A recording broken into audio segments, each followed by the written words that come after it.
예, 그러면 신종 코로나 바이러스 관련 소식부터 전해드리겠습니다. 중국에서는 사망자와 확진자가 빠른 속도로 계속 늘고 있습니다.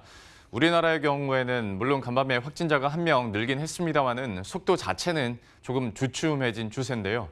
구체적으로 현재 어떤 상황이고 우리 대응은 어떻게 변하고 있는지 취재 기자 연결해서 알아보도록 하겠습니다. 서재원 기자, 먼저 중국 상황부터 한번 설명을 해주시죠. 네, 중국은 좀처럼 진정세를 보이지 않고 있습니다. 중국 국가위생건강위원회는 어제 하루 동안 확진자는 2,478명, 사망자는 108명이 늘어났다고 발표했습니다. 중국에서 이번 바이러스로 하루 만에 100명 이상 사망한 것은 이번이 처음입니다.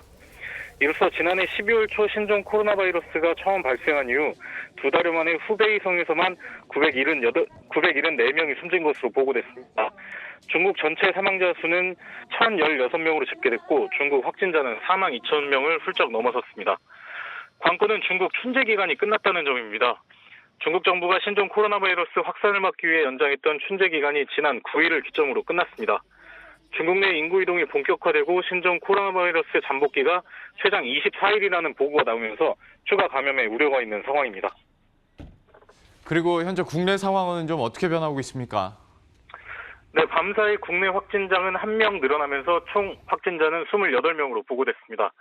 28번 환자는 30세 중국인 여성으로 앞서 발생한 3번 환자의 지인입니다.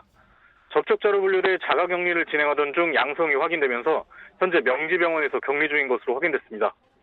한편 정부는 감염병 확산의 위험성을 우려해 크루즈선의 입항을 한시적으로 금지한다고 밝혔습니다.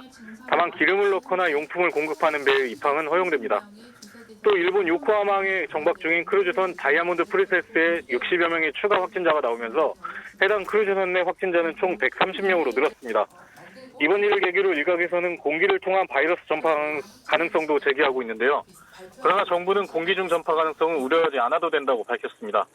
정부는 중앙임상 TF를 통해 현재까지 공기 전파가 일어나는 것으로 인정되는 감염병은 홍역, 결핵, 두창, 수두 등 4가지뿐으로 일본 크루즈선 사례만을 가지고 공기 전파를 단정할 수 없다고 강조했습니다. 이에 중앙임상 TF는 2m 이상의 거리를 넘어서 감염을 전파하는 경우는 거의 없고 한정된 공간에 많은 사람이 밀집하면서 발생한 것으로 해석했습니다. 머니투데이 방송 소재현입니다.